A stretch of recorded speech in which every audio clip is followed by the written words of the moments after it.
Welcome to The Breadwinners, the podcast about the never-ending hustle and its impact on all aspects of our lives. We're interested in what it takes to keep everything going. This podcast is about women, working, money, and family, and in every episode, we consider the research and share our takes on what we're learning every day about breadwinning. I'm Jennifer Owens, and I write about working, wellness, and women, and founded the Working Mother Research Institute. And most days, I'm joined by my co-host, Raquel Ellison. On this episode of The Breadwinners, I'm joined by Tina Berger, a management consultant who works with Fortune 500 companies experiencing digital transformation. After more than 20 years working on global energy challenges, she now advocates a systemic reset, collective reimagining of our economic paradigm to serve the global good and the needs of future generations. Her new book, Coming Around, Surprises and Surrender on the Path to Inspiration, is going to help us focus on the power of receptivity and co-creative innovation. All of which is to say, welcome, Tina. That's easy for you to say. Thank you. I know. That is not easy. We are totally going to get into co-creative innovation. Oh, my God. Let's definitely do it. Thanks so much for having me on. Oh, well, we often started The Breadwinners with a stat, and I think what you and I are talking about is the rare 100%, in that we all need a reset in so many ways. And so I thought we'd start with, what is a reset to you? Like, how are you defining reset? Because I know I feel I need one, but I'll pass to you to define it for us. Oh, reset for me is, it can mean a whole lot of things, but in the context of a reset in the book and the reset that I feel that I'm looking for, or that I'm wanting to, what I should say is what I'm looking to participate in, is looking at our systems that really tell us what's important, that tell us kind of how to be, how to act, how to work, how to interact with each other. There are some invisible systems that we have that, for me, because of my time spent traveling the world, but also inside of corporations, working with organizations during change, I see some consistent patterns, and they make me aware of some invisible systems that are at work on us that I feel if we were intentional about and if we work together on, there's a real opportunity to reset them and actually, end up with a much more life-affirming, inspiring set of cultural norms, right, if you will. Do you promise? I hope so. We need it. Oh, for sure. Well, so is it possible to define some of those systems in short order? Definitely. Yeah, I think we can definitely look at that. And I'll relate one piece of it, because I think this is an easy point of access. You had a person a couple of months ago on your program who talked about listening and the importance and significance of listening, and how everybody that she talks to when she goes out and does storytelling, I think she was a storytelling consultant. Yeah, Thaler Picard. Yeah. Yes. Was people were going, oh no, I'm not a good listener. And then she said, we don't get affirmed, we don't get reinforced, we don't get rewarded for listening. That is a receptive human expression, right? So when you are in a receptive mode, you're actually taking in that person's perspective. You're not doing what we do, which is trying to think of what a better thing to say is. Wait, you know me. But what she said is, in corporate context and in work context, and this is very much true, we get affirmed and rewarded for being assertive in the way we speak, in the way we show up, in the way we dominate a conversation. And this is also true in school. So, like all through life. So if I just take listening as an example, and there are a number of different elements of receptivity, but listening is a good one because people can get their heads around that. And we all know how it feels to not be listened to. So over time, we stop listening because the correct way to be is not that way. That's the way to be successful, is not by listening. And so, so we're one-upping people. And if I talk to you about sitting around, the way we collaborate, and I'll put collaboration, collaborate in quotation marks, is there are 6 or 8 people sitting around a table, and we have something that's called a brainstorm Yeah. session, Yes. which is really the most assertive people in the room making a case for the thing that they most want to have happen. And then whoever wins at collaboration, that's the thing we do. It is not a creative thrust.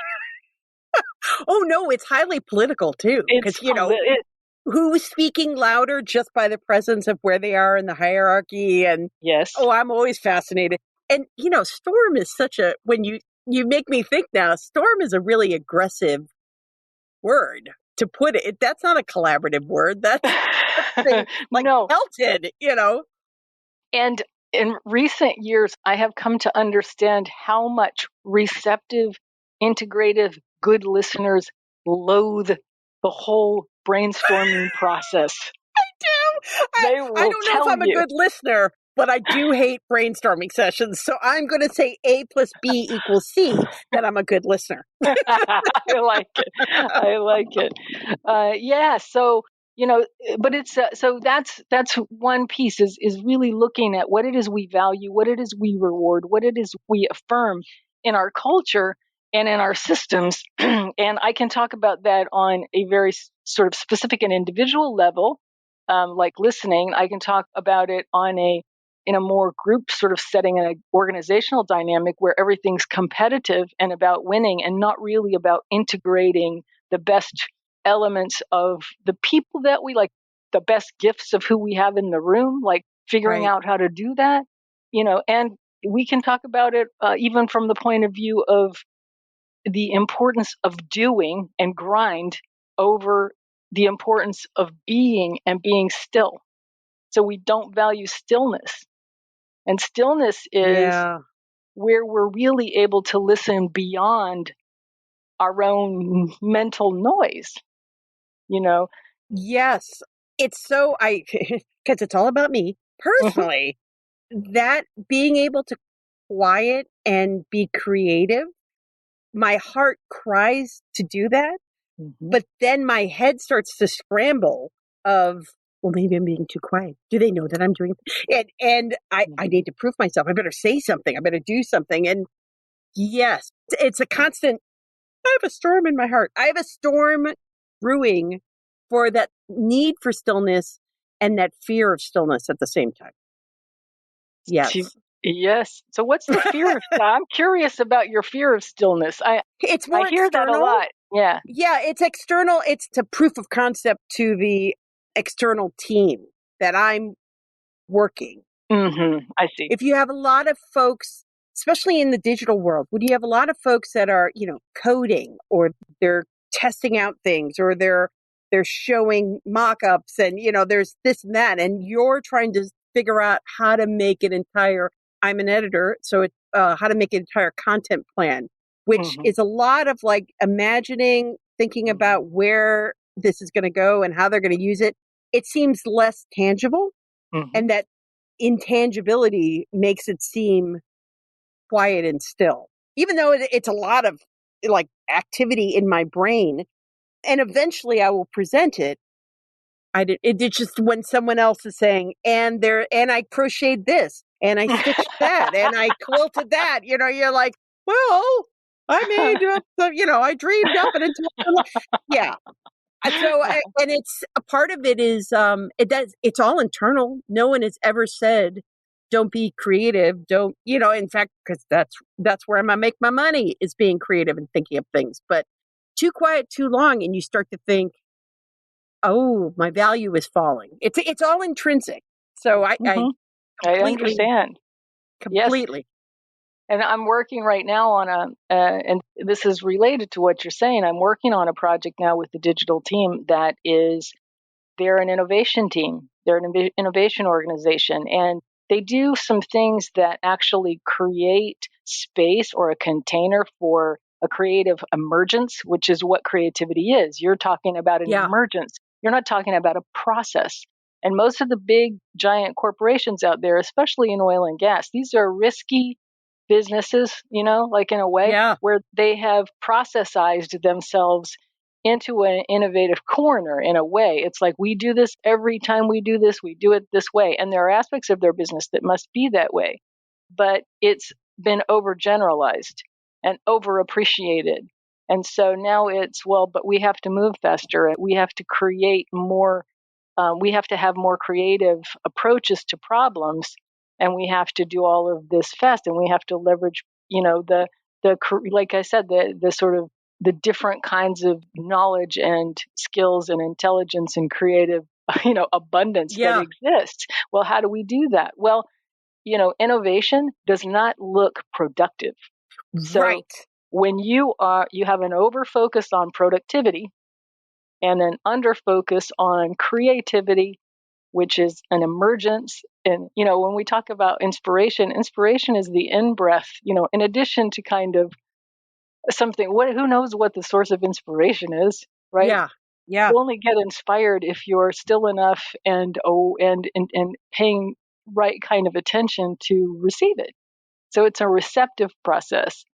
And true innovation and collaboration is integrative and it's cyclical. It sort of begins to, there's an energy to it that many people have never experienced. And I say that as somebody who's only recently in the last 10 years had any of those kinds of experiences in a group, right? So I'm talking about a consistent systemic bias that's not against. I want to say that it's more in favor. Yeah, it's more in favor of the assertive, more in favor of speaking than listening, more in favor of doing than being, more in favor of planning than being spontaneous and seeing where you end up. More in favor of thinking and intellect than of feeling and understanding emotionally. Yeah. So I'm sitting, not often, but occasionally I have a serious moment where I'm sitting I'm sitting with an executive leader and I can tell that they're very much conflicted, and at one point I said, "What's happening?" And he said, "Well, my team's upset with me because we had this goal that we weren't going to flare hydrocarbons when we did this, when we produced this well." This is a multi-billion-dollar part of the business, by the way. And so he had done all of this work on values and figuring out who they wanted to be as a team and how they were going to work together. And eventually, because there's this focus on productivity, now mind you, the well itself is going to produce what it produces, Right. That's right. It doesn't, but because we have this short timeline, we have a quarterly focus on growth of profit. Yeah. And his business unit was responsible for some percentage of that. If he did the thing that he knew actually and felt actually was the correct, right thing from a values point of view, then he wouldn't have a job the next year. So there's often situations where we as people are being put in, because we have this kind of overarching focus on productivity, on infinite growth, especially in large corporates where they're publicly traded. It's growth. It's not growth in service of anything. No one ever goes, "Hey, why? Right. Does Citibank really need to be bigger? Why? Does it need to make more profit than it's making right now? Why?" No, as a Citibank customer, you could pay a little bit back in those fees. Yes. So when we put somebody in a role like that, that is their job. Make that number bigger every year. Not every year for the next 5 years, every year forever. Right. That's not sustainable. Right. And then when you don't, and you're out, they bring the new person in, it's a constant cycle of uncertainty and change. It change for the sake of change, not change for the sake of, health. It's change for the sake of, can we do this cheaper so that number can get bigger? That's what true. That is. And I'm not saying that because I'm not angry at those executives. That is what they're hired to do. They're not, if I look at the difference between someone who's hired by Citicorp or Patagonia, Yeah. You've seen Patagonia, right? Patagonia has a huge kind of values story, and they Yes. get out there and say what they want to say about what's happening in the world. They can do that because it's a privately held company. It's owned by one dude Right. and his Yep. family. Citicorp is probably owned by everybody in our neighborhood Yeah, because it's in that's our, true. but because we're not really being conscious of that, we get mad at Citicorp, but not at ourselves for picking our investments that way. So, Oh, yeah. so that's, these things are it's tricky territory, right? I'm not, and Right. I don't feel judgmental about it. I feel like we need to go, hey, we can do better than this. Yeah. That we can round the corner on talking about the impact on future generations. Mm-hmm. Right. So, yes, how do we do that? Not even for next generation that lives in my house, but the generation they're going to have at some point. Totally. That's right. Like when I was, and probably you were moving into the workforce, it wasn't clear to us. And it frankly wasn't as bad. We've had 40 years of watching Yeah. this now and being kind of looking at it and going, but when I came into the workforce, you couldn't tell what the impact was. There wasn't any way of knowing that. So we had this, we've been kind of told this is the best system there is, and I'm not saying, oh, there's other much, much better systems. I'm saying I grew up kind of thinking this is the way to do it. This is the right place to be. And the standard of living here was amazing. But our kids grow up actually seeing the impacts of Yeah. the large corporations. They know who makes their smartphones, and they know the situations that those people are living in. They understand the destruction. Right. And they're saying to us, hey, how about we stop doing that? And we're like, Yep. well, you'll figure it out. I hope you do figure that out because you're right. This is bad. Well, it's akin to us when we watch Mad Men or old movies and they just toss like things onto the ground. And you're like, Mhm, oh, I can't believe, I mean, geez, Louise, what are you doing? Or are they just pumping mhm. things into the water before the Clean Water Act and Yes. just the horror of that? Well, that's what they're looking at when they look at these corporate policies of like, they just can't, these things that we've internalized. And we're like, oh, Mhm. yeah, that is kind of, yeah, we really shouldn't. Maybe we should think about that. Yes. Yeah. Our kids have grown up. There's a lot of talk about the trophies. There's a lot of talk about, oh, we've made Oh, them yeah. soft, all this. All right. And the truth is, like, the things that I taught my kids, I'm proud of. I taught them to care a lot about their peers and people like them and people on the other side of the world that are not like them. I taught Yep. them not to throw stuff on the ground, you know. And then it's like they get through school and they're looking at the options going, are you serious? This is nothing you told me. Yeah. This is That was all throwing stuff on the ground. This This is is the all corporate throwing stuff version. on the ground. This is all cutthroat, get the promotion. This is all competitive. And I think I'll stay in the garage. And I'm like, I kind of don't blame you. So I think so to get back to the question of what do we do about that, for many years I've watched this and I've worked as a stockbroker for a while too. So I've seen that perspective on it. And I see the pressure on these companies Yeah. and I see the pressure on these people and I see what's happening when you end up with a person who can make a decision after decision after decision only based on the numbers and really not have a problem with it and sleep like a baby every night. Then you Yeah. kind of are like, this is who we're promoting into leadership positions. This is on us. And Yeah. so, And who so we're to investing in and who, exactly. right? Yes. That, Yes. yeah.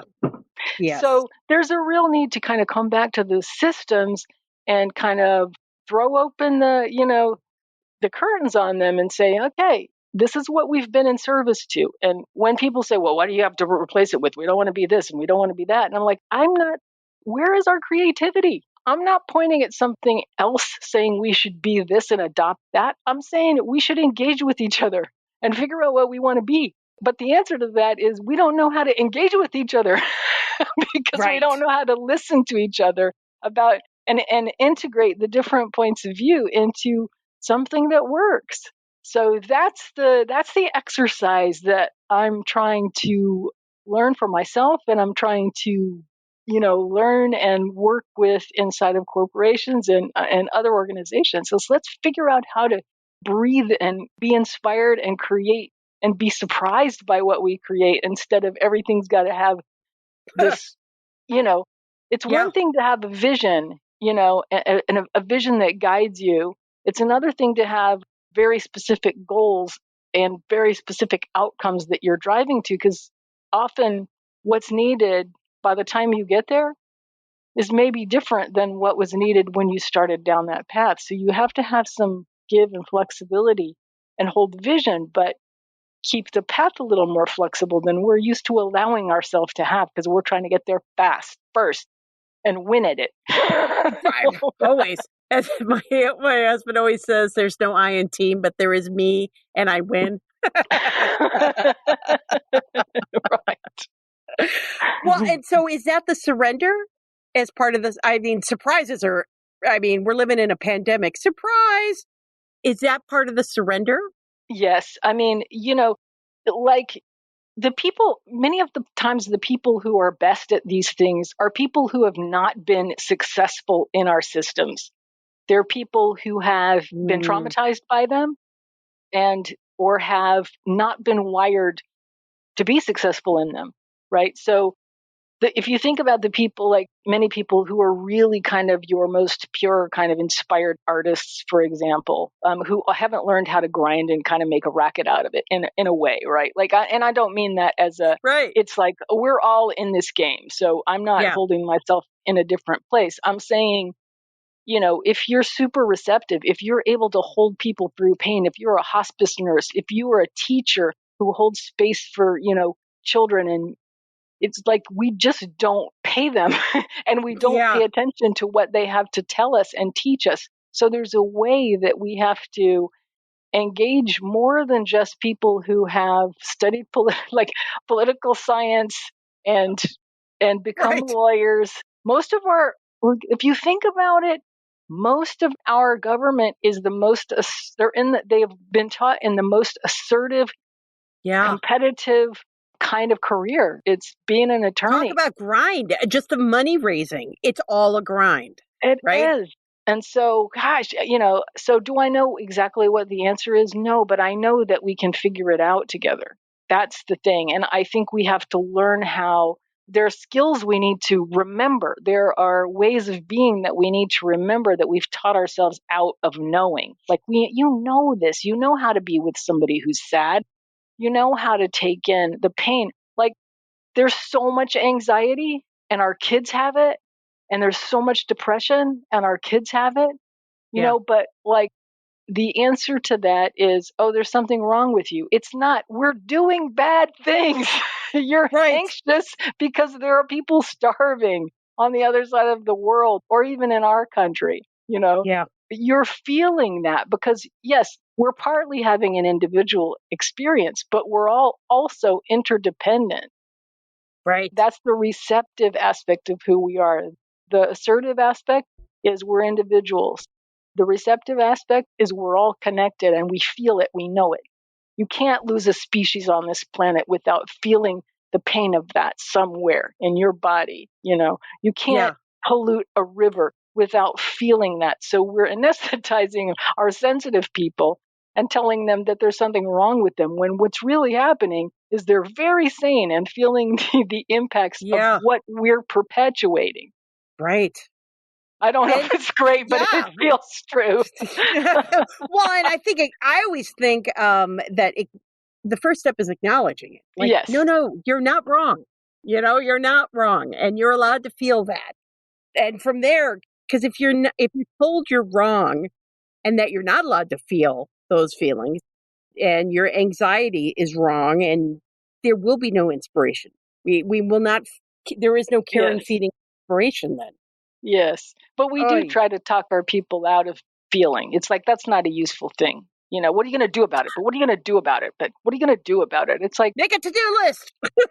Sometimes you just need to feel it because only through feeling that will you know what the right step is to do. Only through going through that, that kind of. There's a beautiful book called Active Hope by Joanna Macy, and she talks about the activation of grief and how it teaches us, and pain, how it teaches us what's needed. Well, that's an inspiration, right? Like when you Yes. are not serving somebody's idea of what would be good to do or how we can dominate the planet even more, it's like, what do we need to be in service to? What is most needed right now? You have to ask those questions and Yeah. sit in the uncomfortable place of not knowing. And so there's a little bit of surrender there. That's where the surrender is. I ended up having to surrender a lot in my life because I was very successful in my career, and not very, like, there were things that weren't working. Yeah. Yep. And when I first started, like, even now, if I walk around, and I say to people, like, we're killing the planet, right? And they're like, yeah, oh yeah. Yeah. I mean, when I was younger, no one said that. No one Right. thought that. Now we go, yeah, ooh. It's like, yeah, Yeah. we should really stop that. Yeah.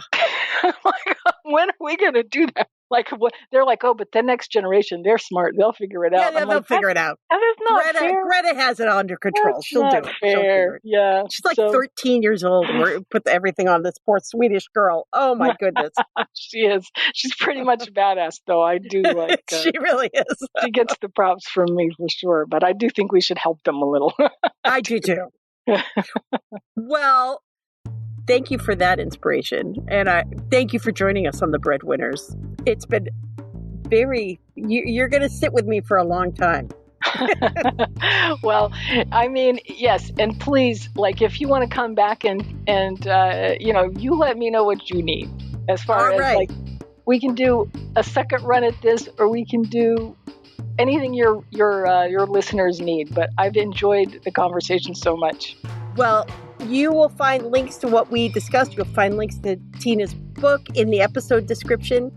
Email us anytime at thebreadwinnerspod@gmail.com or visit us at thebreadwinnerspodcast.com. Please remember to subscribe to our podcast and to rate and review it. It really helps us grow. And until next week, keep hustling.